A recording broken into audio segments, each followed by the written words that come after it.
Students, as we had started the differentiation of an inverse trigonometric functions, तो सबसे पहले मैंने आपके लिए एक इन्वर्स ट्रिग्नोमेट्रिक फंक्शन यहाँ लिखा है साइन इन्वर्स 2x, और मैंने आपको मेरा ये रिक्वायरमेंट था कि मुझे इस ट्रिग्नोमेट्रिक फंक्शन का डिफ्रेंशिएशन करके चाहिए था।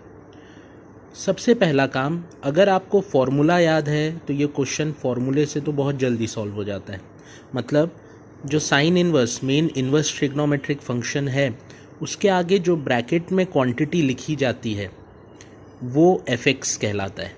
ये जो देखो ये ब्रैकेट में मैंने आगे अंदर 2x लिखा है ना, ये इन्वर्स ट्रिग्नोमेट्रिक फंक्शन, और ये अंदर ब्रैकेट में, तो ये जो भी ब्रैकेट के अंदर लिखा है इसको हम fx कहते हैं। तो ये fx है, और मेरे पास साइन इन्वर्स fx का एक डायरेक्ट फॉर्मूला रहता है। ये मैंने फॉर्मूला यहाँ ब्लैक ब्रैकेट में इनक्लोज करके रखा है कि अगर मेरे पास साइन इन्वर्स fx फंक्शन रहे तो उसका डिफरेंशिएशन का डायरेक्ट फॉर्मूला है। क्या है फॉर्मूला? 1/√1 माइनस fx का whole square into f dash x. f dash x का मतलब रहता है d/dx।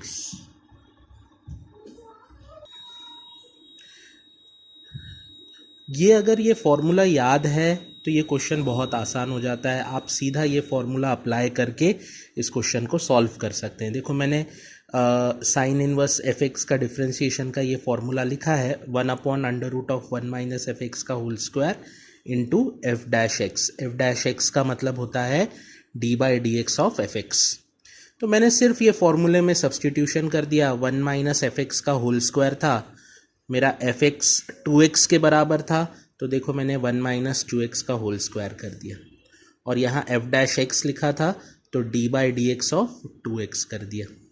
इसका डिफरेंशिएशन आता है 2, ये 2x का डिफरेंशिएशन आता है 2। ये फॉर्मूला है, ये याद रखना कि अगर आपके पास d/dx ऑफ ax है तो इसका आंसर आता है a। तो अगर इस फॉर्मूले को अप्लाई करा तो d/dx ऑफ 2x का आंसर आएगा 2, और √1 माइनस 2x स्क्वायर बन जाएगा 2/√1 माइनस 4x स्क्वायर। ये तो एक तरीका है इन्वर्स ट्रिग्नोमेट्रिक फंक्शन को हैंडल करने का। फॉर्मूला याद रखो, तुरंत अप्लाई करो, आंसर निकालो। लेकिन अगर फॉर्मूला याद नहीं है तो इसको कैसे दूसरे मेथड से करा जाता है वो भी समझ लीजिए, क्योंकि आपको दोनों मेथड्स आनी चाहिए। कई बार फॉर्मूला याद नहीं रहा तो कैसे इसको डिफरेंशिएट करोगे वो भी ध्यान से देखो, कैसे इसको तब डिफरेंशिएट करा जाता है।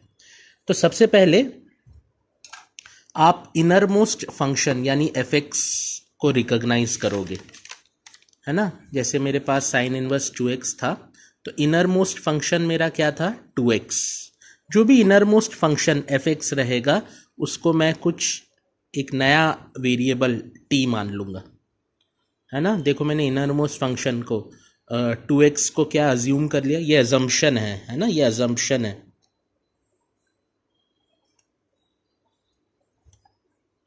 ये अजम्पशन है मेरा, मैंने 2x को क्या अज्यूम कर लिया? t के बराबर।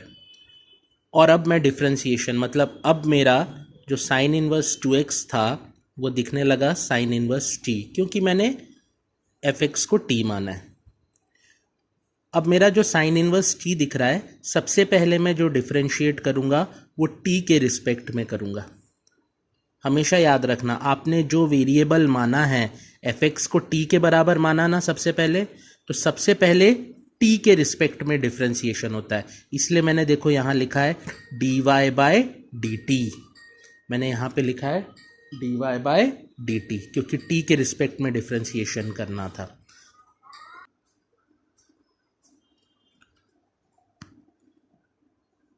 तो देखो मैंने इसको कैसे साइन इनवर्स t माना सबसे पहले, और जो मैंने अज्यूम कर रहा है सबसे पहले उसी के रिस्पेक्ट में डिफरेंशिएशन करता हूँ।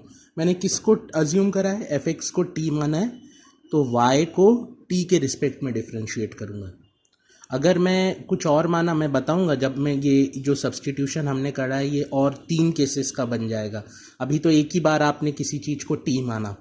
आप देखोगे ऐसे भी क्वेश्चंस रहते हैं जिसमें आपको u भी मानना पड़ता है, t भी मानना पड़ता है, सक्सेसिवली उसको मानना पड़ता है।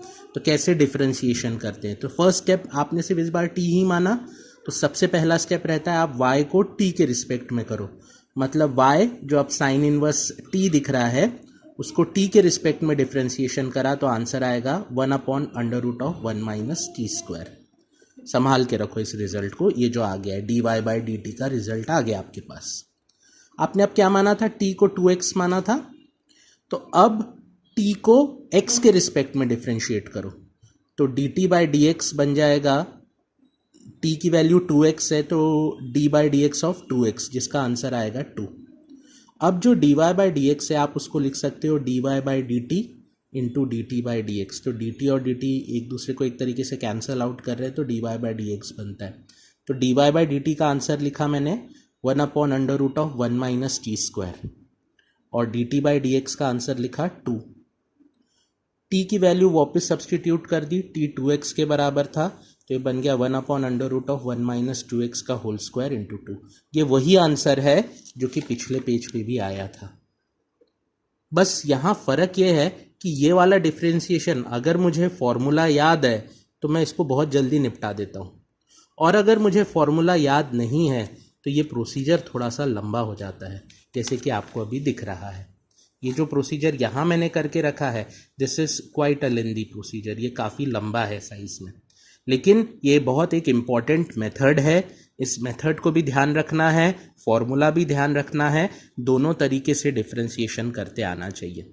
अभी इसी मेथड का मैं आपको थोड़ा सा एक और टिपिकल प्रॉब्लम बताऊंगा जिसमें कई बार कुछ चीज़ मानने वाला हूँ। देखिएगा ये क्वेश्चन मैं अब कैसे करता हूँ। ये वाला तो कंप्लीट हो गया है, इसको ध्यान से देखिए। इसका रिजल्ट और पिछले पेज पे जो फॉर्मूला याद रख के रिजल्ट आया एक ही आ रहा है, रिजल्ट में कोई फ़र्क नहीं है। तो फॉर्मूला याद रखने का फ़ायदा बहुत है कि फॉर्मूला याद रहा तो आंसर जल्दी निकल जाता है, नहीं तो आपको इस मेथड से क्वेश्चन को धीरे धीरे सॉल्व करना पड़ता है। ठीक है, चलिए ओके।